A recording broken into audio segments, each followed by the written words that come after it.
Paul Lafrance here, and we are down to the last video of the Stream of Consciousness series. And, I kind of put this whole thing out toward God at the beginning and said, all right, well, you arrange the topics. And I did not think that this one would be the last one, but it just so happened to work out that way.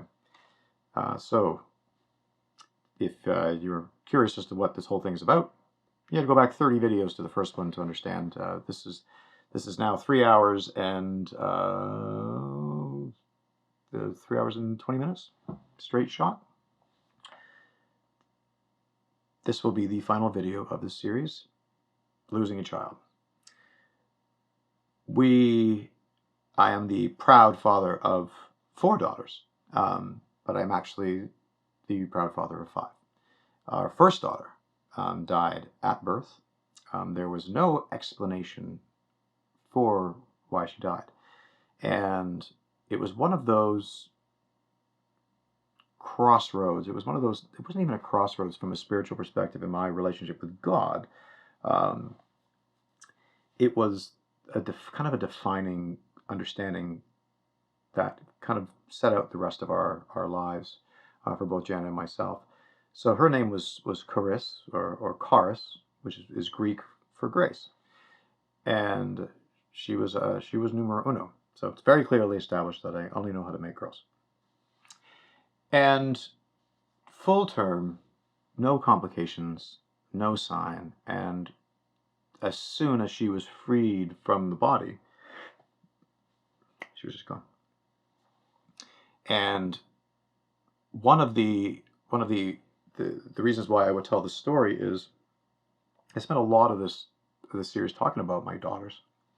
And, we had some really wild things happen after that.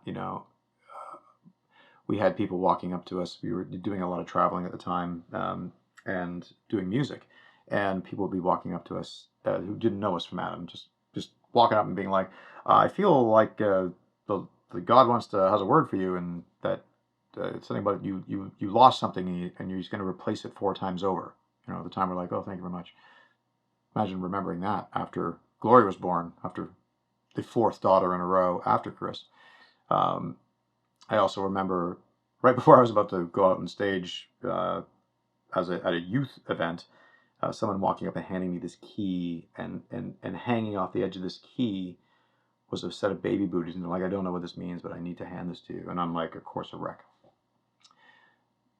And the reason I share that is because there are about 50 stories of bizarre confirmations, bizarre, unexplainable things that said that God was involved.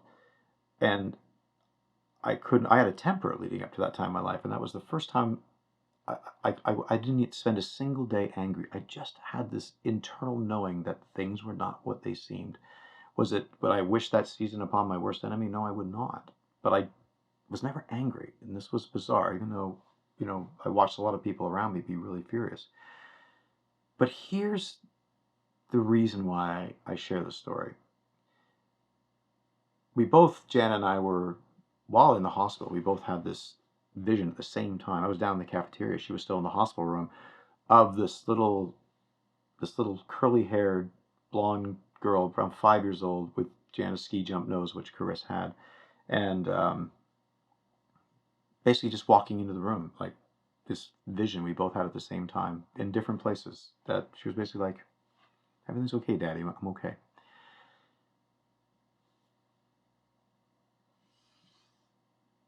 What I realized years later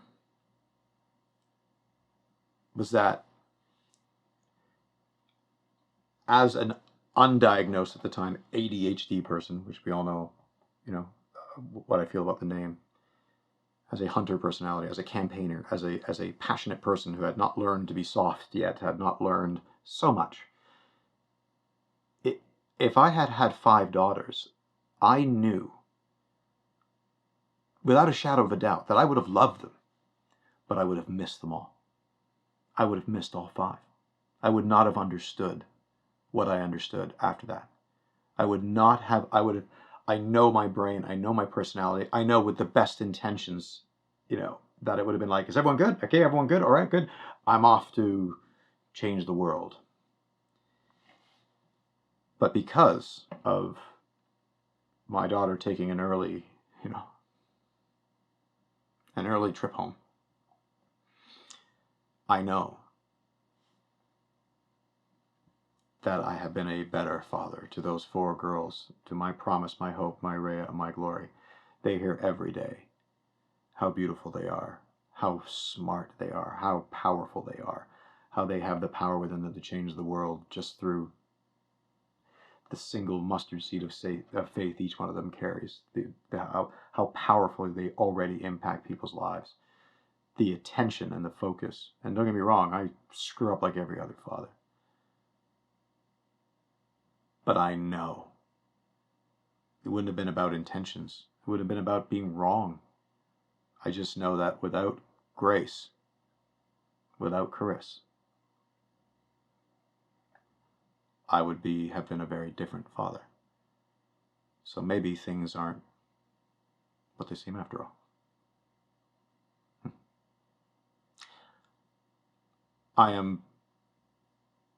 I hope that you guys have enjoyed this first series of 30 videos. Yeah, this is the end. This is 3 hours and 20 minutes. I have to do a little bit of math on the marker there. I will invite you to please share your thoughts with me. Give me your comments. Tell me what you'd like to see. And I would like to invite for the next series to maybe throw some topics at me where, yeah, these are topics I've talked about for a while, so I could write them in a jar and just randomly start talking about them. But maybe, yeah, throw me some curveballs. Send them through. Send some topics through. I'm going to get them accumulated by our team, and they will put them in a jar, and I'm not going to know what they are. How about that? That would be an interesting one. I've got some more ones I'd like to share, but yeah, let's see if there's some random ones that I can just really, truly stream of consciousness go off on about those as well. And I'd love to hear your comments on any of the 30 videos I just did. I am a little on the tired side. And if anyone has been watching all of these in one shot, then you're a crazy person, like me. Thanks for watching.